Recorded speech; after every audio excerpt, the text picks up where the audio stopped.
क्या हाल है दोस्तों? क्या चल रहा है? आज आपके लिए एक और वीडियो लेकर आया है।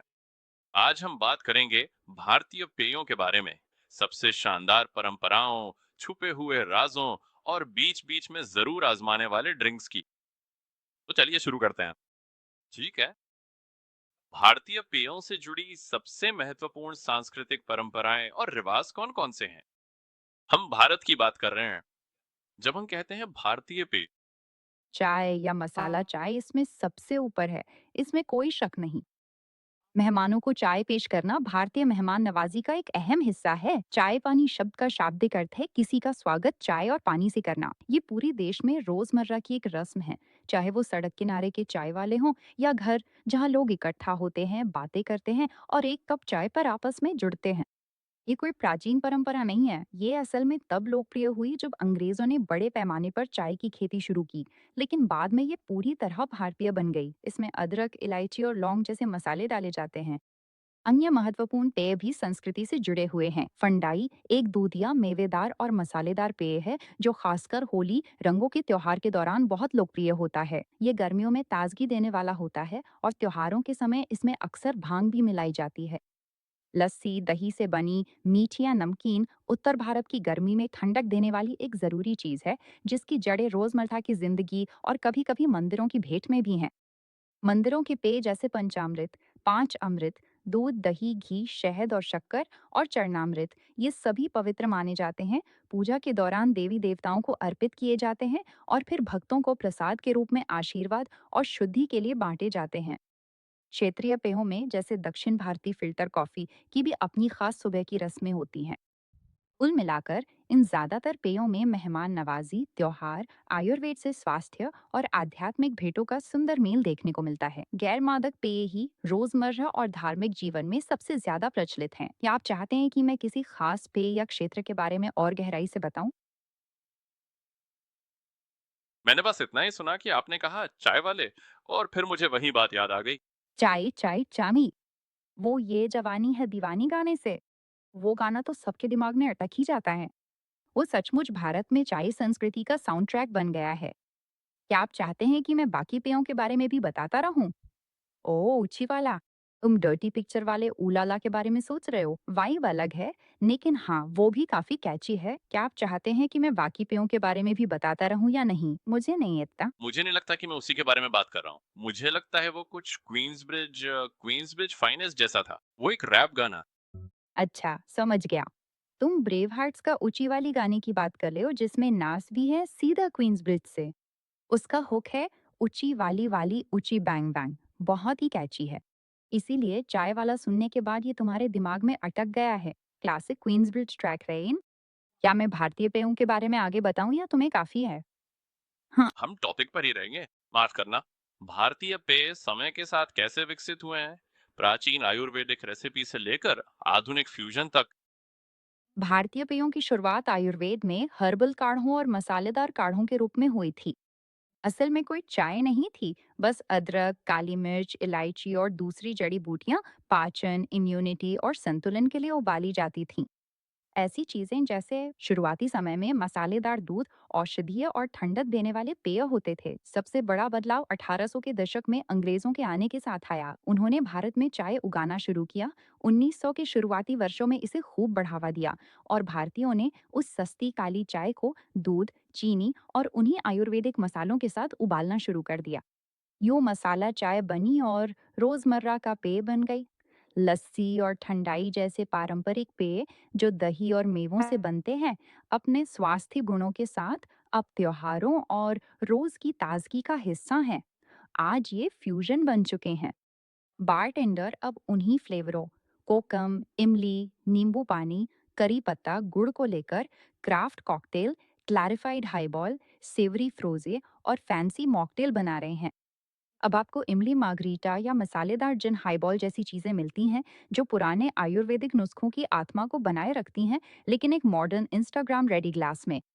ये तो एकदम शानदार फुल सर्कल है, दवा से लेकर स्ट्रीट चाय तक और फिर क्रिएटिव ग्लोबल ड्रिंक्स तक। सुनने में तो काफी बढ़िया लगा है। ठीक है। ऐसे कौन से छुपे हुए राज और कम ज्ञात भारतीय पेय हैं जिन्हें ज्यादातर टूरिस्ट कभी नहीं खोज पाते? ठीक है, ये वही असली वाले हैं जिन्हें ज्यादातर टूरिस्ट मिस कर देते हैं। सोल कड़ी गोवा और कोंकण की एक गुलाबी नारियल दूध वाली ड्रिंक जो कोकम से बनती है। ये खट्टी मलाईदार होती है और सी फूड के साथ परोसी जाती है। एकदम तटिया जादू। रबड़ी राजस्थान की एक गरम मसालेदार बाजरे की ड्रिंक। ये पेट भरने वाली पौष्टिक है और रेगिस्तान की गर्मी में स्थानीय लोगों को ताकत देती है। कश्मीरी कहवा केसर और बादाम वाली चाय जिसमें मसाले होते हैं पारंपरिक रूप से समोवर में पी जाती है। असली वर्जन में इसमें पिसे हुए मेवे तैरते रहता है। ये टूरिस्ट ट्रैप वाली चीजों से कहीं बेहतर है। मीरा नारियल के पेड़ों से निकला ताजा रस। जब ये ताजा होता है तो मीठा और हल्का झागदार होता है। अगर इसे किण्वित होने दो तो ये ताड़ी बन जाता है, लेकिन ताजा नीरा वाकई कमाल की चीज है। पानकम दक्षिण भारत की गुड़ अदरक और इलायची वाली ड्रिंक, खासकर रामनवमी के दौरान। ये सीधी प्राचीन और सोने जैसी स्वाद वाली है। ये सब फैंसी होटल के मेन्यू में नहीं मिलती। इसके लिए आपको लोकल घरों, मंदिरों या फिर छोटे-छोटे सड़क किनारे के ठेलों पर जाना पड़ेगा। ये खास इलाकों और मौसमों से जुड़ी होती हैं, टूरिस्ट्स के लिए नहीं बनाई जाती। ठीक है। ठीक है। स्थानीय भारतीय अपने रोजमर्रा के जीवन और सामाजिक संस्कृति में ड्रिंक्स का अनुभव और आनंद कैसे लेते हैं? रोजमर्रा की जिंदगी में चाय तो एक तरह की सामाजिक रस्म ही है। लोग सुबह के बीच में सहकर्मियों के साथ कटिंग चाय के लिए रुकते हैं, शाम को चाय वाले के पास गपशप करने इकट्ठा होते हैं और जब भी कोई घर आता है तो हमेशा चाय ऑफर करते हैं। यही वो तरीका है जिससे दोस्ती और बिजनेस डील्स वाकई में होती हैं। दक्षिण भारत में फिल्टर कॉफी सुबह की लाइफलाइन है।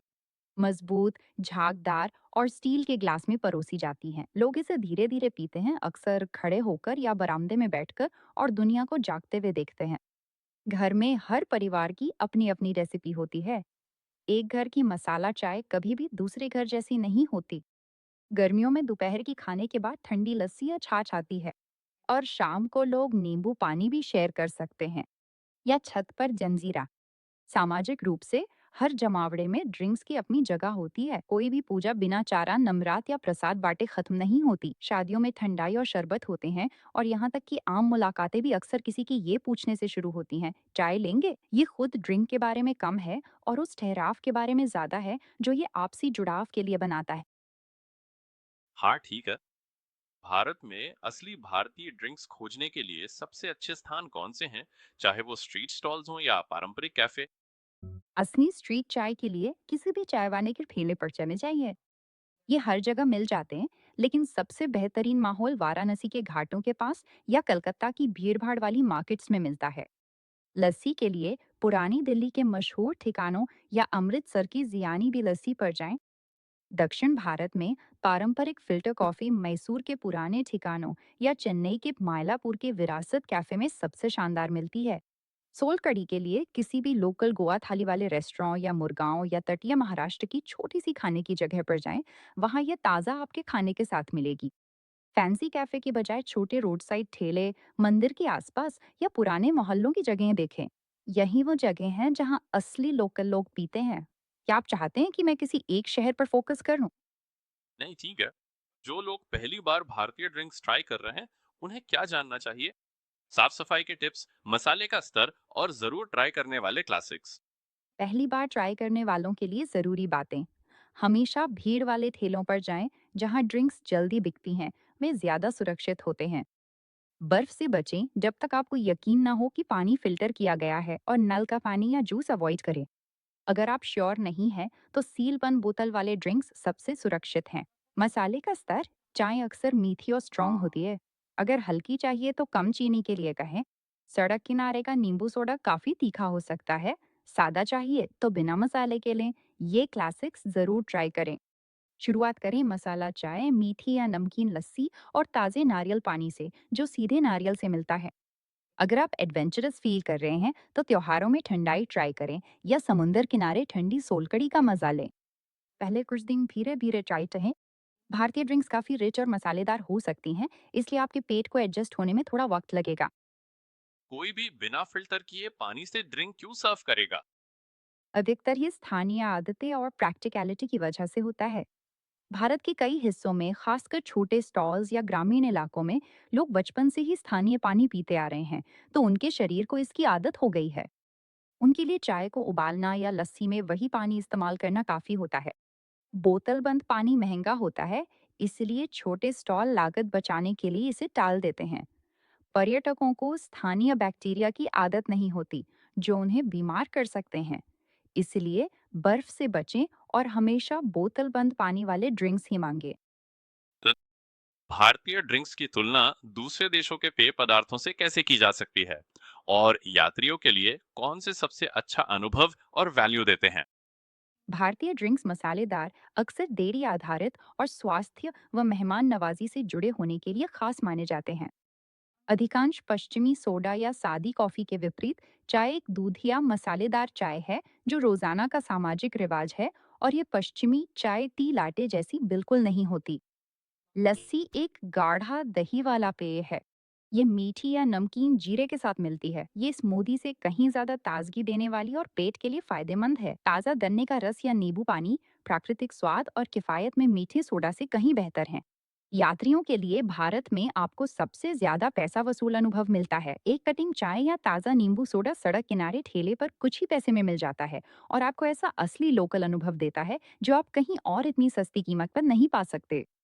यूरोप या अमेरिका जैसे देशों में ऐसे ही पेय और कैफे की कीमत 5 से 10 गुना ज्यादा होती है। भीड़भाड़ वाले ठेले पर स्थानीय लोगों के साथ चाय की चुस्की लेने का अनुभव इस कीमत में बेजोड़ है। ये तो कमाल है। तुमने कहा कुछ पैसे। तुम्हारा मतलब क्या है? सच में कितना? कटिंग चाय के लिए लगभग 10 से 20 रुपए लगते हैं, यानी करीब 12 से 24 सेंट। एक ग्लास ताजा गन्ने का रस या नींबू पानी आमतौर पर 30 से 50 रुपए में मिल जाता है। करीब 35 से 60 सेंट जो मिलता है, उसके हिसाब से ये बहुत ही सस्ता है। बिल्कुल सही कहा। कमाल है। ठीक है। पारंपरिक भारतीय पेयों के सबसे बड़े स्वास्थ्य लाभ क्या हैं? और क्या अभी कोई आधुनिक ट्रेंड या इनोवेशन चल रहा है? पारंपरिक भारतीय पेय असली फायदों से भरपूर होते हैं, जिनकी जड़ें आयुर्वेद में हैं। लस्सी और छाछ प्रोबायोटिक का पावर हाउस है। ये पाचन सुधारते हैं, आंतों की सेहत बढ़ाते हैं और गर्मी में ठंडक पहुंचाते हैं। मसाला चाय इम्यूनिटी, पाचन और सूजन कम करने में मदद करती है, क्योंकि इसमें अदरक, हल्दी और मसाले होते हैं। जलजीरा और नींबू पानी इलेक्ट्रोलाइट्स की भरपाई करते हैं और पाचन में मदद करते हैं। वहीं सत्तू लंबे समय तक ऊर्जा देता है और गर्मी में राहत पहुंचाता है। आजकल के आधुनिक ट्रेंड्स इन्हीं परंपराओं को सुविधाजनक और फंक्शनल ड्रिंक्स में बदलने पर जोर दे रहे हैं। Ready to drink ayurvedic beverages, millet based drinks और कम शक्कर वाले वर्जन बहुत तेजी से लोकप्रिय हो रहे हैं। कंपनियां अश्वगंधा जैसे अडेप्टोजेंस मिला रही हैं, इम्यूनिटी बूस्टर बना रही हैं और क्लासिक फ्लेवर्स के प्रोबायोटिक या इलेक्ट्रोलाइट वर्जन लॉन्च कर रही हैं, ताकि आज के हेल्थ कॉन्शियस कंज्यूमर्स को आकर्षित किया जा सके। ये पुरानी समझदारी है, बस नए पैकेजिंग में। ठीक है। दिलचस्प है। ठीक है। क्या भारतीय ड्रिंक्स के बारे में मुझे और कुछ जानना चाहिए? है? कुछ और बातें हैं जो वाकई मायने रखती हैं। यहाँ दूध आमतौर पर उबलता हुआ गर्म परोसा जाता है। ये सुरक्षा के लिए किया जाता है। अगर आपको कम गरम चाहिए तो गरम कम बोलें या फिर लोकल्स की तरह फूंक मार लें। यहाँ मिठास का स्तर पश्चिमी मानकों के हिसाब से काफी ज्यादा होता है। अगर कम मीठा चाहिए तो हमेशा कम मीठा बोलें। कटिंग चाय सचमुच आधा ग्लास होती है। ये सस्ती, जल्दी मिलने वाली होती है और खड़े होकर गपशप करने के लिए बनाई जाती है, बैठने के लिए नहीं। घर पे कोई आपको पहली बार चाय दे तो कभी मना ना करें। भारत के ज्यादातर हिस्सों में इसे बदतमीजी माना जाता है। ये वो प्रैक्टिकल बातें हैं जो ज्यादातर लोग नहीं बताते, जो वाकई फर्क डालती हैं। ठीक है, बढ़िया लग रहा है। मुझे खुद गरम दूध इतना पसंद नहीं है। और फिर मिठास की बात, मुझे मीठी चीजें बहुत पसंद है। मैं तो पूरी तरह मीठी चीजों का दीवाना हूँ। मीठा बहुत पसंद है तो फिर आपको भारतीय ड्रिंक्स बहुत पसंद आएंगी। इन मीठी ड्रिंक्स को जरूर ट्राई करें। मीठी लस्सी गाढ़ी, मलाईदार और बेहद ताजगी देने वाली, खासकर गर्मियों में आम की लस्सी। ठंडाई, बादाम, पिस्ता और गुलाब के स्वाद वाला दूध का ड्रिंक, जो लोग मीठा और रिच पसंद करते हैं उनके लिए एकदम परफेक्ट। गुलाब मिल्क, चमकीला गुलाबी, गुलाब की खुशबू वाला और बहुत मीठा। सड़क किनारे का फेवरेट, बादाम मिल्क, केसर और इलायची के साथ बादाम वाला दूध, गरम या ठंडा दोनों तरह से। बस उन्हें बता दीजिए कि आपको मीठा चाहिए और आप तो जैसे स्वर्ग में पहुंच जाएंगे। ठीक है, सुनने में अच्छा लग रहा है। ठीक है। अच्छा, भारतीय ड्रिंक्स के बारे में जानना वाकई दिलचस्प रहा। हम जल्दी से एक और सवाल करने वाले हैं। अभी अभी मेरे दिमाग में भी आया। ठीक है। तो भारतीय ड्रिंक्स में मतलब वो लोग किस तरह की शराब पीते हैं? मतलब वहाँ के लोग कौन सी फेवरेट शराब पीना पसंद करते हैं? स्थानीय शराब की पसंद हर इलाके के हिसाब से काफी अलग होती है। उत्तर भारत में विस्की, खासकर भारतीय ब्रांड जैसे मैकडॉवल्स या रॉयल स्टैग, सबसे ज्यादा पसंद की जाती है। अक्सर इसे सोडा या कोला के साथ मिलाकर पिया जाता है। केरल और गोवा में ताड़ी यानी पाम वाइन बहुत लोकप्रिय है, जबकि पूर्वोत्तर में लोग चावल की बियर और स्थानीय शराब पसंद करते हैं। आजकल शहरी मिलेनियल्स को क्राफ्ट बियर, जिन और वोडका कॉकटेल्स बहुत पसंद है। सबसे बड़ी फेवरेट क्या है? विस्की। भारत असल में दुनिया का सबसे बड़ा विस्की बाजार है।